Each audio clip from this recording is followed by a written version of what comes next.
Shalom, shalom, shalom, et balingami katina kolo, shalom, shalom, na pesi bino susu mbote, na kombo, na Yesu Masia, na mukolo oya lelo, to Yesusu ete tosolola, makambo ya mboka, ya likolo, makambo ya mboka, tatata, bien-aimé dans le Seigneur, ezali makambo, oyo ya mokili oyo te, parce que sur la terre, nous ne sommes que de passagers, nous ne sommes que des étrangers sur la terre, bien-aimé dans le Seigneur, et Zamaram était Oyoka, Malubananzambe, Pété, épaisse et Obomo.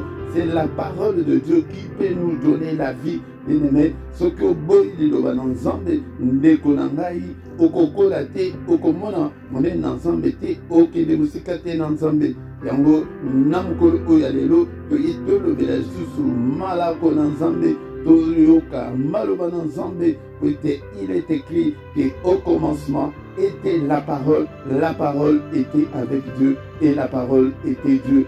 Malobana Zambé, Yamode Evanda Katna Biso, Etonda Katna Biso, bien-aimé dans le Seigneur. Et encore il est écrit que la foi vient de ce qu'on entend vient de la parole de Christ, bien-aimé dans le Seigneur, avant toute chose. Tikete tobo de la totika mama oyo namaboko na Nzambe ete molimo na Nzambe asunga biso afin que baloba na Nzambe ekoya na mabele kitoko na kombo na Yesu kolo na bikamwa Nzambe munene Nzambe na bomo na pesio. Merci Seigneur notre Dieu pour la grâce ou accordé ngai susu na pokwa lelo na mukolo oya lelo ete tokutana na banana yo toloba maloba na Nzambe toloba maloba na yo. Merci Seigneur nazali kotika moment o na maboko na yo papa disposé biso ya koyoka maloba na yo maloba na bomo maloba oyo ekobikisa yango dans leur détresse ils crièrent vers toi et tu envoya la parole et tu les délivras de leurs angoisses. Maloba na yo oyo koyeba ko délivrer biso na ba angoisse na biso maloba na yo oyo koyeba ko restaurer biso maloba na yo oyo koyeba ko instruire biso na mukolo oyo ya lelo na kombo na Yesu oyo nyonso ezali abokeseni oyo nyonso ekokotelemela maloba na yo ete maloba na yo ete ya malamu te mosika na biso na kombo na Yesu Masia Père de gloire, nazali kotika nyonso na maboko na yo, nyonso ezali ko bloquer entendement ya bana na yo, nyonso ezali ko telemela, Seigneur volonté ya mboko ya moko pete andimela te, pete ayambali loba na yo te, mosika na biso na kombo na Yesu Masia. Que le nom de Jésus soit élevé, que le nom de Jésus soit élevé. Car un Saint-Esprit de Dieu soit contrôle à nyonso, soit contrôle à nyonso, namukolo oyalelo, soit contrôle à nyonso du début jusqu'à la fin. Au nom de Jésus, nous avons ainsi prié. Amen, amen, amen. Amen, balingami, katina Yesu Masia. Toyena pokwa lelo petit toyekola maloba na Nzambe ete liloba na Nzambe ezali moko ya ba grand pilier na makambo ya Nzambe tozana ba pilier ezali ebele meya minene ezami bare ezali la parole de Dieu et la prière. Parole de Dieu nde moto eyaka liboso bien-aimé dans le Seigneur tokoki kozanga yango te eto tokanga makaka na ba prière tozanga koyeba liloba na Nzambe bokoyeba solo ekokangola bino ezali wa bino mote Philippe na pokwa lelo pete tosolola malako na Nzambe tosolola makambo na Nzambe na pokwa lelo bien-aimé dans le Seigneur moko ya pilier oyo ezali la parole de Dieu bien-aimé dans le Seigneur bokoyeba solo eko délivrer bino yango soko yebi solo te yango mipepe nyonso ekoya eko emporte yo eko mema yo soko yebi solo te soko ozana connaissance te Nzambe ako considérer yo te ako mona yo lokola mwana moke ako confier yo te de grandes choses somba Biblia na yo Biblia, il y a papier, il y a kotanga, il y a enseignement biblique, il y a étude biblique, peut-être Bible électronique, ezali ko permettre yote, oye ko la penza malam, yango ye ko la kamaruba na Nzambe, tanga kamaruba na Nzambe, butu moi, tanga maruba na Nzambe, peut-être o réussir, yango de alobaki na Josué, ete maruba o buku o elongwa te na monoko na yo, ndekolanga maruba na Nzambe elongwa te na monoko na yo, tanga yango tango nyonso butu moi afin que oyeba ko reçu na nyonso toyebi kosala koseborne kaka te na koyoka maloba na Nzambe me etiango na misala po ete maloba oyo ebikisa yo ekangola yo. Mutu nyonso azali koyekola te azali ya kokonda na kati na molimo na ye po ete la parole de Dieu ezali la nourriture spirituelle. Soki ozali kolia te sala des jours olie te ndeko na nga okomona ndenge makolo ekolenga yo. Sala des jours butu olie te moi olie te 3 jours ndeko na nga okomona ete on dirait ozali na mokili mosusu. Bien aimé dans le Seigneur yango nde toye ete toyekola ndeko na nga ete koyekola Seigneur alobaki na bayekoli na ye bokende bozoka kutu kombongo ya bayekoli na bozambe. Soki oza moyekoli te okokende musika te ndeko na nga okende musika te pe okomona la grandeur de Dieu te ete kola alobaki na bayekoli ke bokende bosala bato nyonso bayekoli. Faites de toutes les nations les disciples. Balobi te ke basala soki bandenge nini non bokoma disciple yango nde ezali. C'est un ordre du Seigneur, c'est un commandement du Seigneur. Yango esengeli ete mutu nyonso okoma disciple okoma koyekola ozala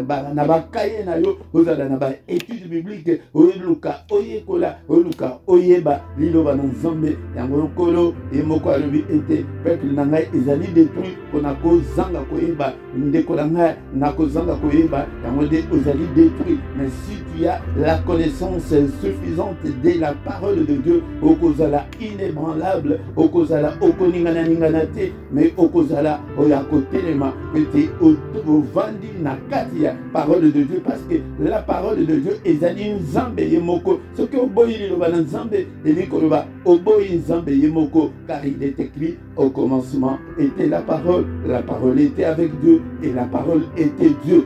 Yango soki ozoboya parole soki ozali korejeter parole na ntango ya parole ozozela kaka ntango nini priere nano ebandi te ndeko na nga yekola yo kaka liloba na Nzambe. La foi vient de ce qu'on entend.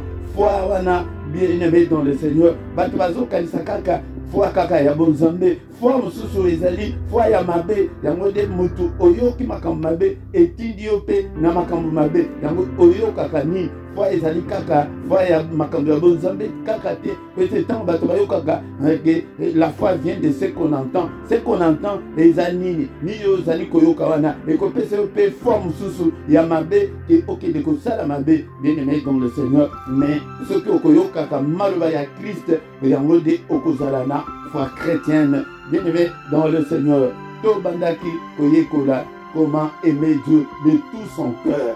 Bien aimé dans le Seigneur toyekola ki yango. Bien aimé dans le Seigneur mamuke peut-être kota n'étape ya mibale mukolo na lelo toyekola ki ete comment est-ce qu'on peut aimer Dieu de son cœur. C'est l'aimer avec honnêteté, avec sincérité. Si tu aimes Dieu avec honnêteté, avec sincérité, là tu es fidèle à Dieu. C'est ezali ko linga ye na motema tolobela ki mingi pe pona tina ya motema ezali place makambo mingi ezali ko vanda makambo mingi otozali ko mona bato ko manifester ezo utanano na mitema. Bien aimé dans le Seigneur yango soki ozali ko linga Nzambe na honnêteté na hypocrisie yango de bolingo ya solo yango wana bien aimé tolobaki susu ete tokoma bayuma que pour l'amour de Dieu parce que nous aimons Dieu yango de bakoma ko finga biso tozotala kaka yango makambo ebele tosala kango susu te pour l'amour de Dieu. Ndekolanga est-ce que yo lingaka Nzambe na motema na yo penza? Est-ce que lingaka Nzambe ou bien balingaka Nzambe te kaka quand tout va bien même si tout ne va pas bien? Bien aimé dans le Seigneur nous devons aimer Dieu même si tout ne va pas bien. Les alités que tous se décourager, les alités que tous ont assima. Non, bien aimé dans le Seigneur yango de tolobela ki parti ya liboso comment aimer Dieu de tout son cœur honnête. Combien de bato bazali ba malhonnête dit lelo na kati na bonzambe baza sincérité na Nzambe baza sincérité na bandinga mi na bango baza sincérité na basi na bango baza sincérité na mibali na bango dekolanga ndenge ozosala wana yo kasi ke ozosala mobile mais ozosala nde Nzambe yango nde bien aimé dans le Seigneur il faut tokoko linga nzambe kaka na munoko kaka te yango kolo imoko tolobela tango susu ete na Esaïe chapitre 29 verset 13 nzambe azali kokamwa alobi ke bato oyo bazali kokumisa ngai kaka na mbebo kaka ya pamba. Bien-aimé dans le Seigneur, nous ne devons pas servir Dieu que na munoko na apparence kaka apparence ezomona ke oza ya nzambe mais na kati na yo elo côté motema ailleurs motema kaka oza na kati na ndako ya libala mais motema na mwasi ya kala na motema kaka na mobali ya kala ndeko wana ezali lisusu bolingo te.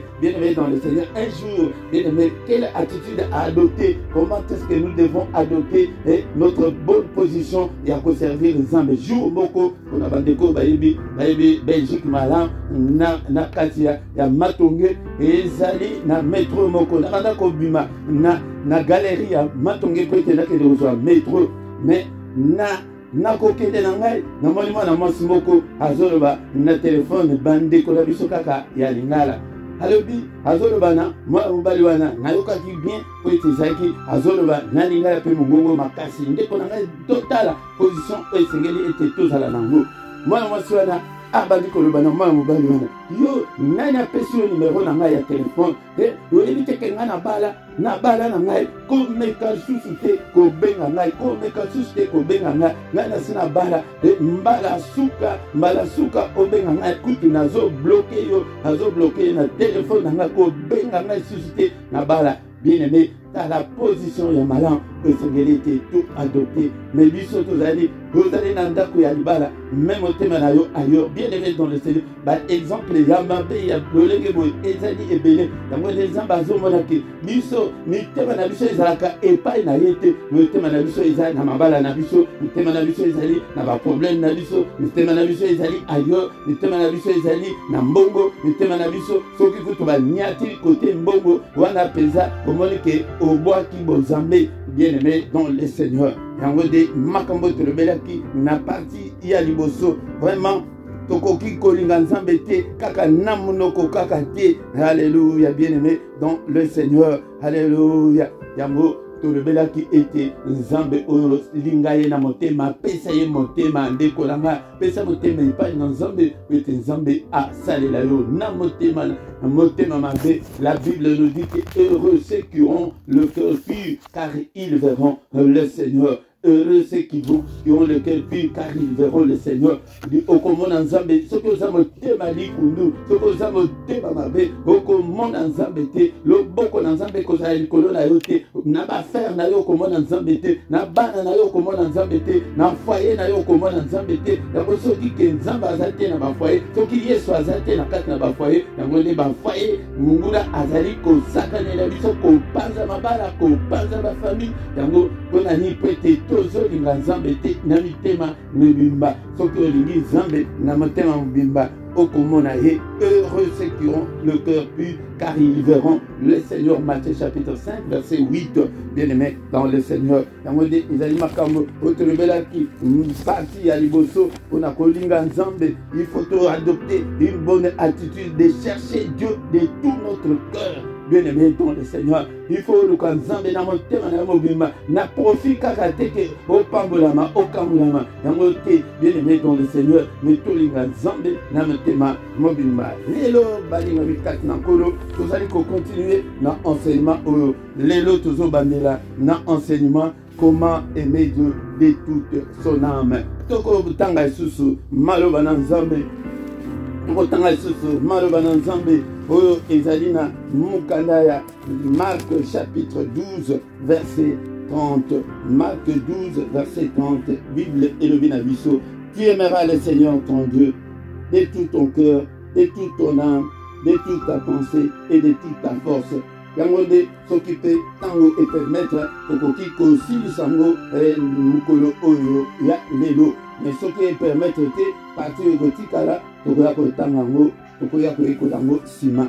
Bien-aimé dans le Seigneur, nous devons aimer Dieu esengeli tolinga nzambe oyo alinga biso atindela biso yesu aye kokufa mpo na yo mpo na nga esengeli biso mpe tozongisela ye mpe bolingo bien-aimé dans le Seigneur mutu soki alingi yo mpe linga ye bolingo ezala na sens unique te ke nzambe kaka alinga biso me biso tozolinga ye te non bien-aimé dans le Seigneur yango na pokwa oyo ya lelo tozali kobondela tozali koyekola ete tolinga nzambe na ame alleluya yango nde awa nde ezali place makambo ezali kovanda susu kolinga nzambe toyekolaki mpo na motema na yo esengeli nyonso mobimba ezala epai na nzambe opesa yango nyonso epai na nzambe a moitié te tolinga nzambe na ndambu te tolinga nzambe na profit te toya na liboso na nzambe na basentiment te na baémotion te tolongola baémotion tolongola basentiment bien-aimé dans le Seigneur alléluia alléluia bien-aimé dans le Seigneur yango pourquoi lelo tozali koyekola lisusu comment aimer Dieu de toute son âme. Ko aimer Nzambe na âme na yo, âme ezali nini? Âme ezali place ba sentiment ezalaka. Âme ezali place ezali ba sentiment evanda ba émotion na biso evanda. To kongola ba ke place bon moto ya moto evanda. Yango de place wana, yango de sengeli to pesa yo nyonso epai na Nzambe, tolinga Nzambe elikoloba na kati ya mutu na kati na yo yango bomoto na yo esengeli opesa yango epai na Nzambe. C'est un attachement à Dieu en lui donnant tout son cœur et non à moitié. Ezali intimité otuzali na yango avec Dieu. C'est une sensibilité là que l'on ressent en sa présence. Tant que tu as la présence, bien-aimé dans le Seigneur, ce que tu as ce que tu as bien-aimé dans le Seigneur, au komona yango de ezalaka tango bato bazali kobondela ozomona bato bazali kotutuka ozali komona mutu akomi kolela komona mutu akomi esengo azosekaseka en présence de Dieu eli koloba ke ame na yo ezali connecté na Nzambe mais bato mingi topesaka ame na biso epai na Nzambe te tozali kaka superficiel ya likolo bien-aimé dans le Seigneur yango ame na biso yango de mutu ezali lokola ba réseau otoza nango ya ba téléphone ezali lokola ba wifi otoza nango bien-aimé dans le Seigneur oza na téléphone soki ke eza na réseau te eloko moko te ekosalema soki oza na wifi te kote osalela yango connexion moko te ezali bien-aimé dans le Seigneur ame na yo engage ton âme à aimer Dieu donc eli koloba na kati na yo yango nde ezali komema présence ya Nzambe tango yo opesi oyo ezali bomoto na yo eli koloba yango nde oyokaka bakambi tango modérateur azokamba alobi ke tokanga misu eli koloba ni tobandi koengage ame na biso zala concentré tango alobi ke zala concentré eli koloba ke ozwa mobimba na yo na militi wana opesa yango epai na Nzambe esengeli tosala ndenge wana ete tomona monene na Nzambe bien-aimé dans le Seigneur. C'est aspirer à sa présence dans la prière et l'adoration. Bien-aimé dans le Seigneur, et lui koloba était tout yaka na présence ensemble, na adoration ana oizali yakati tamupe soki prière ozo bondela prière oizali ko uta na kati ngo e uta na mbebote contact wana yango de mutu ezali kopesa biso relation peza malamu na Nzambe yango de ezali communion oyo mutu azali na bona Nzambe yango ezali sensibilité wana ezali relation wana intimité wana ya mutu na Nzambe oya kati et non ya libanda bien-aimé dans le Seigneur c'est très important ya ko engager amnayo na amour de Dieu na contact na Nzambe na relation na Nzambe ezali très important pour na biso bien-aimé dans le Seigneur tozali kotanga mukala Psaume chapitre 42 verset 3. Psaume chapitre 42, verset 3, et le Bible, bien-aimé, dans le Seigneur, aujourd'hui, la moitié de son bac à Bible, il y a papier et cause à la malam mingi. Mon âme a soif de Dieu, du Dieu vivant. Quand irai-je et arrêterai-je devant la face de Dieu? Mon âme a soif de Dieu. Yango de âme na biso de mutu esalaka ete oyoka posa ya nzambe, posa ya kobondela, posa ya kotanga maloba na nzambe. Soki penza âme na yo ezali engagé te, soki âme na yo opesa yango epai na nzambe te, yango de okola muka jure mobimba. Posa ya kotanga Bible eza te, posa ya kobondela eza te. Ozobondela kaka mabondeli kaka forcé, ozobondela kaka kepo na 12h, ozaka na prière en ligne, peut-être na 8h, ozaka na prière en ligne, peut-être na 17h, ozaka na prière en ligne, peut-être 19h. Et wana ezali âme na yo te mutu ezali engagé, ezali habitude wana, ezali kepo batu bazosalela yango. Mais est-ce que ezosalaka euta kati na yo?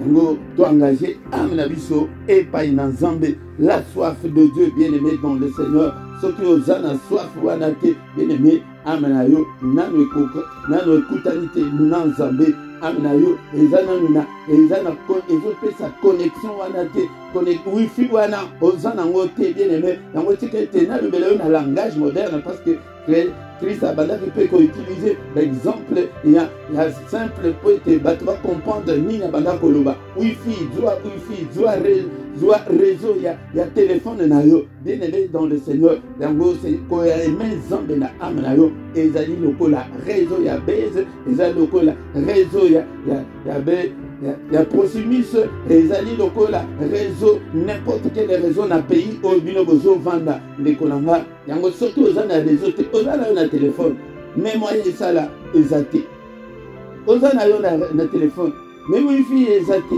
moi on se connecter na internet ezate. Yango de âme de mutu ezali ko pesa biso zela ete tout se connecter. Yango engage ton âme. Yango tango zoyoka ke non fukama kanga miso to sala ka bongo pona ni poto engage ka âme la biso dans la prière, to engager âme. Yango de linga nzambe nakati ndeko linga mwana na yo wana. Mwana ka ndenge linga mwana na yo sans explication, il n'y a pas d'explication exacte. Moi yako bozo kola teke tozo bunda na poete to expliquer bino yango. Ezali pona ni pona kola saki ba calcul exacte. Donc, au lingi zambe sans calcul, que ya komona que non kaka pona libala, o kaka pona bo non, ozo sentir kaka bo lingo wana, bien aimé dans le Seigneur, yango de esengeli to zala nango. Bien aimé, tout ce temps sous Psaume chapitre 103, verset 1 à 2. Biblia Elobi Nabisoboe, mon âme bénit l'Éternel. Ozoka, mon âme bénit l'Éternel, que tout ce qui est à moi bénisse son Saint-Nom. Alléluia. Mon âme bénit l'Éternel et n'oublie aucun de ses bienfaits. Na prière oyo ndeko David azali koloba lolenge âme ekoki kozala liboso na nzambe yango de abengama l'homme selon la volonté de Dieu, parce que ye abandaki koloba ya nzambe makambo ya nzambe na mbebo te, mais na kati na ye kati na yo ndekolanga ezala na connexion, ezala en interconnexion avec Dieu. Bien-aimé dans le Seigneur, alors mon âme bénit l'Éternel et que tout ce qui est en moi, yango âme siko ezali ko engagé aujourd'hui ezali kati na yo, bomoto na yo, intellect na yo, nyonso ezali kati na yo, ba émotion na yo, ba sentiment na yo, nyonso ezala pona kokumisa nzambe. Bien-aimé dans le Seigneur, yango de kolinga nzambe na âme na yo, kolinga nzambe te na monoko kaka okozwa eloko te, bien-aimé dans le Seigneur. Yango de omonaka ba oyo basangajaka bongo abandi kaka prière boye maya miso ebandi kobima, okomona maya miso wana ezali teke ya kolela mpona pasi na ye, non eyake âme na ye ezali connexion wana na nzambe. Ubie okomona ete obosani nyonso okomona ntango mosusu place ofukami ozobondela ozomiyeba susu teke soki oza place nini, bien-aimé dans le Seigneur, parce que âme na yo ekoti na cadence, âme na yo ekoti na connexion, âme na yo ekoti na contact na oyo ezali spirituel. Bien-aimé dans le Seigneur, mon âme, pas de sentiments ni d'émotions, pas émotion, mais kati na biso, bien-aimé dans le Seigneur, c'est à partir de là okomona ete esprit na yo nyonso tozosala mpona tosi tolobelaki mpona motema tozolobela sikoyo mpona ame yango nde moto ekopesa makasi na esprit ekoma kosolola sikoyo na nzambe esprit na yo ezala na santé malamu yango bien aimé dans le Seigneur kobebisa ame na yo te ame na yo place basentiment place baémotion na yo ezalaka yango ndeko na ngai Seigneur tikete oyeba ko engagé ame sikoyo zanga oza na téléphone sikoyo zanga réseau zanga wifi est-ce que oko se connecter na internet est-ce que oko benga batu na réseau na bino wana non bien aimé dans le Seigneur yango ozomona te batu mingi o bangaja ame na bango te mpona kolinga nzambe connexion ezalaka te relation ezalaka te na nzambe akolala na ye kaka boye alamuka alotaka kutu te amonaka makambo ya nzambe te ya yo okobanda komona kaka bafemme de nuit obanda komona kaka balesa yo kaka na butu omona kaka bamemisa yo kaka bakilo yango nde mpo na nini ame na yo bongisa ame na yo ete opesa yango nyonso epai na nzambe ezali très important bien aimé dans le Seigneur tolinga nzambe na ba ame na biso tokomona monene na nzambe bien aimé dans le Seigneur est-ce que okoki kolinga nzambe te sans calcul que olabokaka ntongo ozobondela omipesaka na makambo ya nzambe ozalaka toujours la motema na yo osengage donc elingi koloba oengage bomoto na yo mpo na nzambe opesa yango epai na nzambe yango ndenge tozali koyekola boye bien aimé dans le Seigneur priere okokosala ezali ke Seigneur napesi yo ame na ngai napesi yo ame na ngai ezala mpo na yo ame na ngai ezala mpo nasalela yo elingi koloba bomoto na yo wana oyo ya kati wana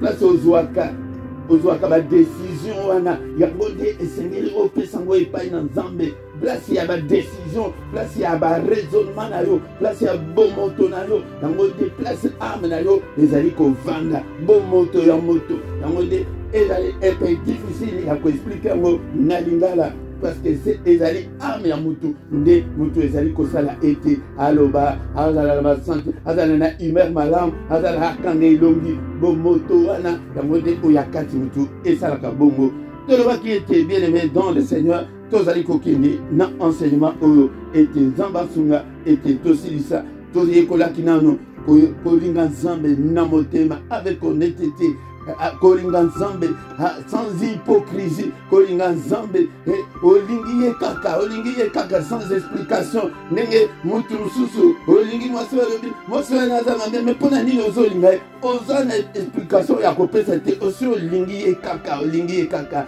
bien aimé olingaka mwana na yo wana donc explication eza te yango nde tolinga nzambe lolenge wana yango nde tokozala en connexion na ye connexion yango oyo napesi yo yango na pokwa lelo ya ame na yo ozozela prière na yo wana ya 0 avec ton âme ozozela prière na yo wana ya 4h du matin avec ton âme ozoservir nzambe mosali na nzambe pesa ame na yo epai na nzambe okomona nzambe akosala makambo ya minene bien aimé dans le Seigneur ya formalité te ya kendenge nzambe alobi ke bazoluka ngai kaka na mbebo kaka non bien aimé dans le Seigneur mais s'engager mobimba na yo à 100% et non à 99,9 non mais à 100% epai na nzambe bien aimé dans le Seigneur tokoti parti mosusu oyo ezali koloba ete aimer Dieu de toute sa pensée awa lisusu place makambo mpe evandi awa bien aimé dans le Seigneur kolinga nzambe na pensée na yo elingi koloba ete tu te focalises sur Dieu tu ne vois que Dieu dans tout ce que tu fais olamuki na tongo osattaché na nzambe ozotambola nzambe na nzambe kaka ozotambola bien aimé dans le Seigneur oza kaka yo na yo kaka na nzambe bien aimé dans le Seigneur ezalaki na place moko na bandaki kosala zokande patron abanda komona ngai nayebi te mais sikoyo ngai nazalaka na ngai kaka banzembo kaka mongo wana ezala mongo ya pete ya koyemba mais koyemba awa nalela yango nalingaka yango mpenza po ete ememaka ngai na badimension mosusu zokande ntango nayembaka na nzembo na ngai wana munoko kutu ezofungwama mais bazoyeba teke nini nazoloba zokande bato oyo ndeko moko oyo aye koremplace ngai ah balobi o tozaki na Philippe azaki bien ye azaki ka ayembaka na ye kaka ayembaka na ye kaka bien aimé dans le Seigneur yango de ezali moyen ya kokangama na nzambe penser na biso ozo sala nzambe kaka ovandi kaka nzambe. Il faut que nos pensées soient focalisées sur Dieu, sur Jésus, bien aimé dans le Seigneur. Ma pensée bien aimé dans le Seigneur, pensez ezali champ de bataille ya monene oyo etikala oyo ke monde ya ténèbres et combataka bato oyo nyonso bandimela nzambe na bato oyo bandimela nzambe te makambo nyonso oyo tomonaka ya mabe ezala malamu ezali kosalema kati na mokili ebandaka nanu na pensée. Yango de il faut que ba mingi na ba pensée na yo yango pensée na yo ezala tourner toujours vers le Seigneur, vers Jésus-Christ, bien-aimé dans le Seigneur. Yango tango zali ko tango, il faut nier ba oyo zali na pensée na yo. Yango diable ayaka na ba pensée ezaka na source misatu. Source ya liboso ezali pensée ya yo moko. Source ya mibale ezali pensée ya diable. Source ya misatu ezali pensée ya nzambe ou bien pensée ya Saint-Esprit. Yango nyonso wana ezali kati na biso. Bien-aimé, il faut faire la part de choses. Alléluia, bien-aimé dans le Seigneur. Il faut yeba que penser na yo ezali wapi ou bien ozali kosala penser ya diable ou bien ezali penser ya nzambe. Yango bien-aimé dans le Seigneur. Yango na ba penser na biso diable akokoya akoti penser na ye okepe obomi mutu yango penser oyo nyonso ezalaka bato bazali kokende koyiba ebandaka nanu na penser oyo nyonso bato basalaka ba impudicité omona mutu o akwei na comprendre te ndenge nini nakwei lokuta ezali ke na penser na ye ezalaki bien-aimé dans le Seigneur. Yango tikete totanga susu maloba na nzambe na mokala ya Colossiens chapitre 3 verset 1 na 2. Colossiens chapitre 3. Bien-aimé dans la Bible na yo tanga ka maloba na nzambe maloba na boma. Colossiens chapitre 3 verset 1 na 2. Biblia elobi nabiso boye, bien-aimé dans le Seigneur. Si donc vous êtes ressuscité avec Christ, cherchez les choses d'en haut, où Christ est assis à la droite de Dieu. Affectionnez-vous aux choses d'en haut et non à celles qui sont sur la terre. Bien-aimé dans le Seigneur, soki ya solo yo ondimela Yesu na bomoi na yo, soki osekwa na ye na pokwa lelo balingami toujours solo makambo oyo esengeli bana nzambe toyeba yango. Ola mukina tongo kaka ozomona kaka makambo ya mbongo kaka toza kaka pressé makambo nyonso kaka na misala bien-aimé elikolo bateke tozala bafeneya na mokili non bien-aimé dans le Seigneur mais ozosala nyonso wana il faut omiyeba ke oza nani nature na yo eza nature nini ndenge ozali wana okoko miyeba teke ozali mwasi bien oza mobali bien oza mutu mwindu bien oza mundele omiyebi bien-aimé dans le Seigneur. Mais pour la nuit, c'est comme nature na biso spirituelle, tu es bien beauté. Bien-aimé, le Seigneur dit tu nature na biso spirituelle, bien-aimé dans le Seigneur. Ce qui te sait quoi, na Christ. Alléluia. Toluka, na va penser na biso toluka makambo ya likolo.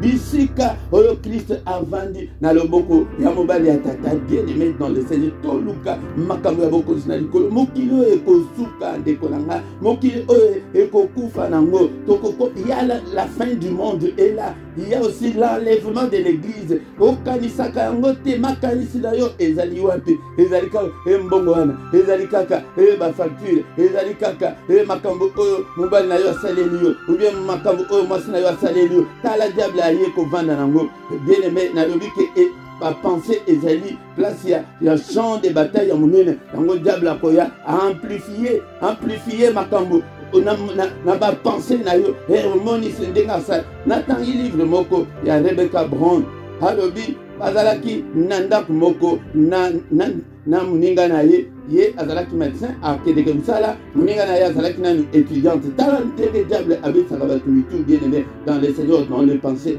C'est quoi bavandi ndako moko ba chrétien na bango nyonso mibale ba chrétien oyo akedeke mosala médecin oyo akedeke classe étudiante mais sikoyo ntango bakoya oyo soki aye liboso ye alinga kaka na ndako kaka ngana lambela ye kaka soki kaka na lambi ali wana na penser oyo mosusu wana ntango akoya soki ye aye kaka alambi kaka asokolaka basali te kaka ngai kaka batutani mitu na bapense me na moninga aza te ekomi kaka mutu na mutu atalisi elongi kote na ye ndeko na ngai tala mungu na ndenge abetisaka bato mitu me baye kovanda jour mosusu bazosolo me ndeko mpona nini ozolobisaka ngai te yo mpona nini olobisaka ngai te okasi makambo osalaka na ndako oyo mpenza yo olambaka kaka me osokolaka basani te mosusu kasi yo kaka na ndako oyo kaka ngai kaka nasokola basani ale bien aimé dans le Seigneur tala ndenge diable ndenge abeta bato mitu yo olambaka te kaka ngai nalamba kaka mikolo nyonso ngai nalamba jour baye ko-aimé dans le Seigneur mpona kolakisaki na pensée ezali champ de bataille moko ya monene oyo munguna azali kotelema po ete abebisa bana na nzambe po ete adéranger bana na nzambe bien-aimé dans le Seigneur. Alléluia. Bien-aimé, c'est pourquoi dans Matthieu chapitre 6 verset 33 et comment été de chercher premièrement le royaume de Dieu, bien-aimé dans le Seigneur. Tolukanano mboka likolo mboka tata mboka kimia oke tokozala susu malade kozala susu bien-aimé dans le Seigneur. Pensez na yo ekende epai na Christ okanisaka Yesu butu moi bisika nyonso ozokende okanisaka kaka ye bien-aimé dans le Seigneur. Alléluia. Tolukanano makambo oyo ya bokonzi na likolo pensez na biso ezala wana cherchez premièrement le royaume et la justice de Dieu et toutes ces choses vous seront données par-dessus. Biso tozo bandela nanu na ba pensez na biso tolukanano matobota tolukanano tokangolama tolukanano melukanano nzambe Yesu soki avandi kati na bomoi na yo délivrance ekoya automatique ekoya nango bien-aimé dans le Seigneur. Soki oluki nano okokisa nano makambo ya bokonzi na likolo bien-aimé dans le Seigneur. Okomona ete libala ezali eloko pamba epa na nzambe mbongo ezali eloko pamba na nzambe alobike formule na ezali ke na pensée na yo toluka ye nano liboso bien-aimé dans le Seigneur. Alléluia. Bien-aimé dans le Seigneur. Tozotanga susu des Corinthiens chapitre 10 verset 5. Des Corinthiens chapitre 10 verset 5. Alléluia. Ozoboya liloba ozozela kaka na temps kaka ya prière ozoboya koliande yango nde na kokonda wana spirituel yozobonde la prière nini ekobima wana ekobima na pema nini po ete yo olingi kolia te lia nanu parole de Dieu bien-aimé dans le Seigneur yango nde na kobanda koya bien-aimé dans le Seigneur oyekola oyoka parole de Dieu. 2 Corinthiens chapitre 10 verset 5. Nous renversons les raisonnements et toute auteur qui s'élève contre la connaissance de Dieu et nous amenons toute pensée captive à l'obéissance de Christ. Bien-aimé dans le Seigneur, Tolobi awa été pensée nyonso, ba pensée mingi ezali ekangama na boloko ya Satana, akanga yo na ba pensée ya porno, akanga yo na ba pensée ya impudicité, ya cigarette, ya alcool, pensée na yo ezali ko tourner kaka et na melata moko mutoko mona ngai azati ba pensée nyonso wana captive. Il faut tomber mango na obéissance ya Christ. Champ de bataille moko ya munene bien-aimé dans le Seigneur. Bakanga pensée na yo ya koyiba oyiba kaka ndenge daloba na bino jour moko mwana mwasi moko ake kote moninga alobi ke yaka na église na biso bien-aimé dans le Seigneur alobi ngai na l'église ni l'église na bino église na bino wana na sœur na bino wana tokele koyiba na ye tala ba pensée na yo ezali kaka na moyibi ezali kaka na makambo mabe bien-aimé dans le Seigneur yango de ba pensée ya batu mingi kangama ezali captive donc ezali emprisonné. Bien-aimé dans le Seigneur, est-ce que pensez na yo na pokwa lelo ezali emprisonné ou bien opesango epai na nzambe olinga nzambe na ba pensée na yo na makanisi na yo. Alléluia. Bien-aimé dans le Seigneur, diable azali ko utiliser batu mingi na ba pensée na bango yozo kansaki ezali yo engai na lingaka bongo te pensée wana yeli yo wana ya nzambe te mais ya Satana. bien-aimés dans le Seigneur. C'est pourquoi nous devons purifier nos pensées, bien-aimés dans le Seigneur. Purifions nos pensées. Et Seigneur dit, au bon de la été, Seigneur, natiki ba pensée nanga et pas inayo. Papa, na pensée nanga, munguna a utilisé ba pensée nanga te makila na Yesu et purifier ba pensée nanga et ba pensée ya mabe et zalane sikate kat nanga bon de la bongo chaque jour bien-aimé et que nazo tremper ba pensée nanga na makila na Yesu nazo tanga ba porte nyonso na ba pensée nyonso oui ko komemanga na kolangwa oui zali komema ko zongisa yo susu na ba kotala ba film ya porno bien-aimé dans le Seigneur et zali ba pensée zali kota ya yote mais écoutez pas il y a diable. Alléluia. Bien-aimés dans le Seigneur. Yango, nous devons toujours penser au Seigneur. Kanisa kaka Yesu Masia oya kufa pona yo akufa pona nga. Alléluia. Bien-aimés dans le Seigneur. Est-ce que koko linga nzambe ti makanisi na yo nyonso ezala kaka epa ina nzambe ezala epa ya mutute bien-aimés dans le Seigneur. Kanisa Yesu, ndima Yesu, linga Yesu, bien-aimé dans le Seigneur. Yo kandinga misala, il est devenu semblable aux hommes Ponayo, Kanisa Yetangonoso, ayant paru comme un simple homme, il s'est humilié lui-même, se rendant obéissant jusqu'à la mort, même jusqu'à la mort de la croix. C'est pourquoi aussi Dieu l'a souverainement élevé et lui a donné le nom qui est au-dessus de tout nom, afin qu'au nom de Jésus, où genoux fléchissent dans les cieux, sur la terre et sous la terre, bien-aimés, et que toute langue confesse que Jésus-Christ est Seigneur à la gloire de Dieu le Père. Ba pensée na biso ekoko za la suite ou était belé bazali ba impidique mais na ba pensée na bango batika impidicité mais bazali ba impidique tim kolola lelo masturbation ndekolanga ilongola ma pensée wana longola ba pensée nyonso malsaine ba pensée nyonso mauvaise banda ko rejeter yango tango nyonso ete omona loboko na nzambe olanda nzoto te il faut olinga nzambe na motema na yo mobimba olinga nzambe na yo na âme na yo olinga nzambe na yo na ba pensée na yo bien-aimé dans le Seigneur tokoko za la ba paresseux sur le plan spirituel mukanda ya Jérémie chapitre 48 verset 10 Bible et le Bible était à laquelle mabe o azali ko sala musala nzambe na négligence na légèreté bien-aimé il faut tolongo la légèreté na kolinga nzambe nyonso tozo sala ngo ndekolanga pour l'amour de Dieu na utaki koloba déjà totika nyonso pona kolinga nzambe to bwaka nyonso pona kolinga nzambe ndekolanga tikete na mukolo oyo lelo depuis Jean-Baptiste alléluia makambo nyonso ekoma ya makasi il faut tosalela nzambe lokola ekomami na mokala Ephésiens chapitre 5 verset 19 Ephésiens bien-aimés dans le Seigneur chapitre 5 verset 19 entretenez-vous par des psaumes, par des hymnes, par des cantiques spirituels, chantant et célébrant de tout votre cœur le louange du Seigneur. Rendez continuellement grâce pour toutes choses à Dieu le Père au nom de notre Seigneur Jésus-Christ.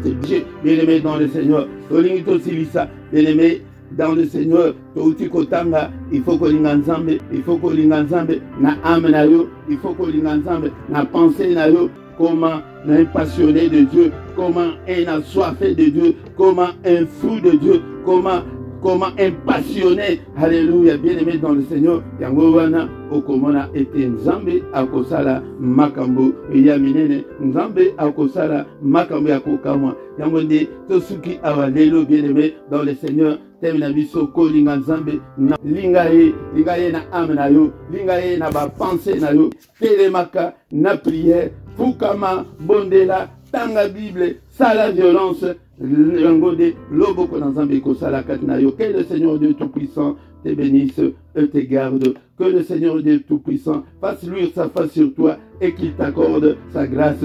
Que le Seigneur Dieu Tout-Puissant tourne le regard vers toi et qu'il te donne la paix, qu'il te donne tout ce dont tu as besoin et que l'Éternel exauce ta prière. Enseignement et vanda katnayo o banda ko tambula na kolinga nzambe na mobimba na yo menanda buti na kombo na Yesu amen amen amen.